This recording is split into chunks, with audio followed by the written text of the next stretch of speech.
Hey guys, thank you so much for watching today's video. I'm excited to film this video. This is a video that I filmed last year and I wanted to do an updated version because my makeup preferences are always changing and I think it's fun to come back and revisit these videos and update you guys and let you know which products I would choose now. So in today's video, I'm sharing the 10 makeup products that I would buy first if I lost all of my makeup. If I had to start all over for some reason, these are the 10 products that I would run out and buy. And it's not even that I would buy these 10 products and then the next week I would run out and buy 10 more. If I purchased these 10 products, I would be fine for a good amount of time. I wouldn't feel the need to run out and purchase additional products. I would be good to go, whether I was doing something really natural and quick and easy or something a little bit more dramatic and intense and full coverage.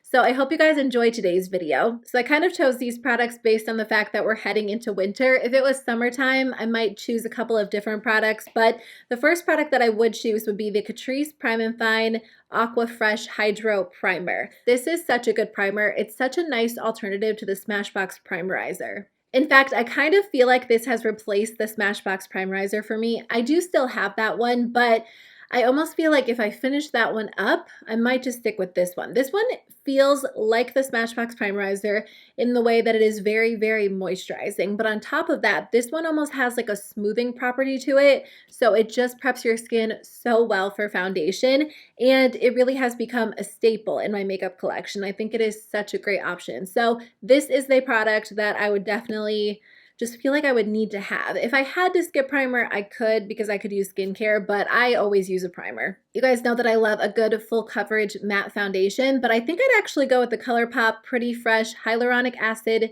Tinted Moisturizer. And it's because I chose a more full coverage concealer. So if I really wanted to wear like a full coverage look, I could totally use that concealer, which I'll get into in a second. I will say that probably like 2 or 3 times a week, I reach for this product because it is so nice, especially during the winter. I've heard a lot of people say that they should have released this product during like the spring and summer, but I feel like winter is the perfect time because it is such a hydrating product and it feels so good on the skin. I wear the shade Light 7W and it gives me just enough coverage. It does kind of hide redness and it evens out my skin tone in a very natural way, but it just sits so nicely on the skin. It doesn't settle into fine lines. It doesn't look heavy at all. It looks so naturally beautiful, and I just find myself using this all the time. So the reason why I went with more of a light coverage, tinted moisturizer is because I would totally purchase the Too Faced Born This Way Full Coverage Concealer. This concealer is my favorite to use as an under eye concealer, as a spot concealer. It just sits on the skin very well, but it also kind of doubles as a foundation. It comes with 0.5 fluid ounces, so you get a lot more product in this compared to other concealers, and a lot of times when I'm traveling, I'll use this as a foundation when I'm in a hurry and I'm either like touching up my makeup or I don't have my foundation with me. I'll just use this product and it works perfectly well. So for powder, there are a couple of different options that would work well for me. I like so many different powders. I'd be happy with like the ColourPop Loose Powder, the Flower Beauty Powder, the Too Faced Peach Powder. If it was summertime, I'd probably go with that one. But recently, I've been loving the Fenty Beauty Mini Instant Retouch Setting Powder, and I have the shade Butter. So I feel like this is the one that I would go with. I'd also probably grab the mini version of it just because by the time I use this up, it will probably be summer, and then I might want something different. But I love this powder. I love the texture of this powder. It's definitely not an overly mattifying powder. It does leave my skin looking pretty matte when I first apply it, but after like an hour or two, I feel like my skin starts to look more natural and it doesn't have such an intense matte look. And I don't feel like it really looks like that like right off the bat, but it does lock everything into place so well. It's not like a super lightweight finishing powder. It definitely has, I don't want to say weight because I don't want to make it sound bad, but when I use it to set my foundation, I feel like it actually sets my foundation. It doesn't just like lightly dust over everything.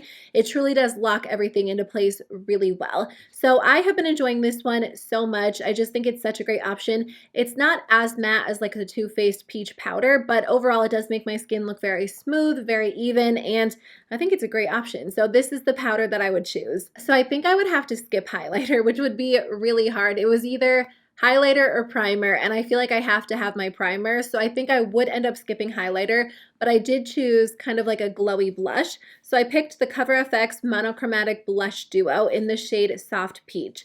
This actually has like 2 different products in it, which I love, so I could use the matte side or the shimmer side, and if I was to use the shimmer side, I feel like I wouldn't necessarily need highlighter because I would have that natural glow. You know, this product's a little bit pricey. I think it retails for $38, which is a lot for a blush, but you get 2 different products, so you can totally wear these separately, mix them together, and I definitely think this is such a high quality blush. I picked a shade that I would be comfortable wearing like pretty much every day, because if I just bought these 10 products, I'd want to be satisfied for a long time and not feel the need to like run out and supplement my collection right away. So I definitely feel like I would be happy with this one. I love the formula. I actually just bought a new shade not too long ago, so I am excited to test that one out. But these Cover FX blushes are really, really high quality. They're pricey, but they definitely are worth that price tag because I think they perform so well. As much as I love the Hourglass blushes, I feel like I'd purchase this one first just because I could do a lot more with it. It's a lot more customizable. So I would choose a bronzer. I would pick the Balm Take Home the Bronze. At first I said, just like a drugstore bronzer like the e.l.f. Primer Infused bronzer or even the Butter bronzer from Physicians Formula. But again, I approached it in a different way, and I know this is all hypothetical, but I approached it in the way that like I would want to buy products that perform so well, that are staple products, that I wouldn't feel the need to buy a lot more right away. I like other bronzers, but like this one is just so reliable. It's so smooth and blendable. It's the perfect shade because it's not too orange, it's not too warm toned. And I just feel like matte bronzers, sometimes they skip on the skin, sometimes they're uneven, they're not very flattering. This is like the perfect formula. I just enjoy this so much. So I just get mine from Amazon. I would just order it from Amazon and get that shipped right to my house. So for brows, I chose 2 different products. Sometimes I use like 3 or 4 products to do my brows, but I chose 2. I limited myself since I only had 10 products to choose.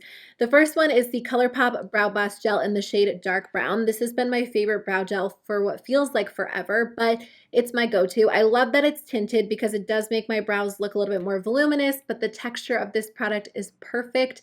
It makes my brows look a lot more voluminous, like a lot more hair-like, and it's just my go-to. It is affordable, which is good because the pencil that I chose is from Urban Decay. This one is the Brow Blade Pencil in Dark Drapes. It's actually a dual-ended product, which is perfect. So one end is an ink stain, which I love using to kind of finish off my brows and create more hair-like strokes. If you have sparse brows, sometimes brow pencils, they just don't cut it. Like I feel like they can do the majority of the work, but if I want to add more of like that hair-like appearance back to my brows, the ColourPop Brow Boss Gel does help, but this also helps too because it helps you create very, very small hair-like strokes, and I don't know what it is. I've used it in so many videos, so you guys have been you've actually been able to see how it works, but it really does kind of take my brows to the next level. And then the other side is a pencil, which obviously comes in handy as well. My favorite pencil is the Brow Wiz, but I feel like this is a 2-in-1, so I'd probably go with this one. And this has become just as much a staple in my routine. So what I typically do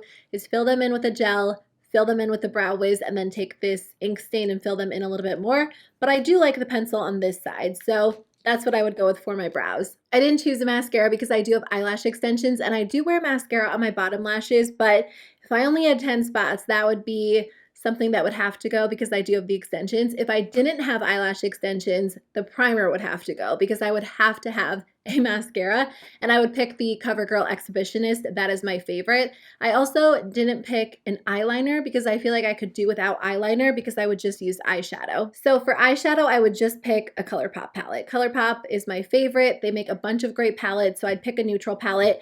I actually was going to pick the I Think I Love You palette because this one is my favorite. I hit pan on one of the shadows.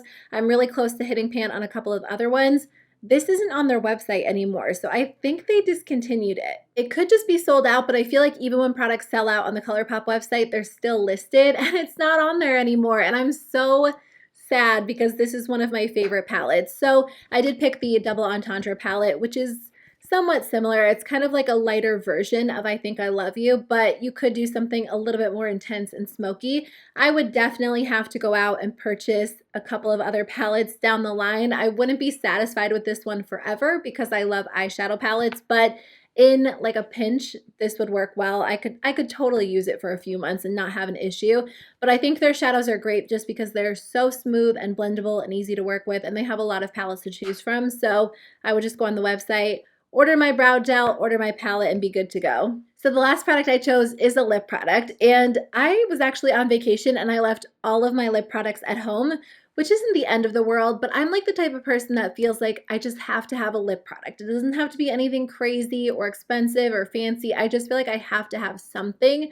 because when I'm doing my makeup and I don't have anything on my lips, it just feels bare. Like my lips are very, they're not super pigmented, so I just feel like I'm missing something. So anyways, I went to Sephora and I purchased the Fenty Gloss Balm because I felt like that was my perfect lip product. So if I lost all of my makeup, I would totally do that again and purchase this.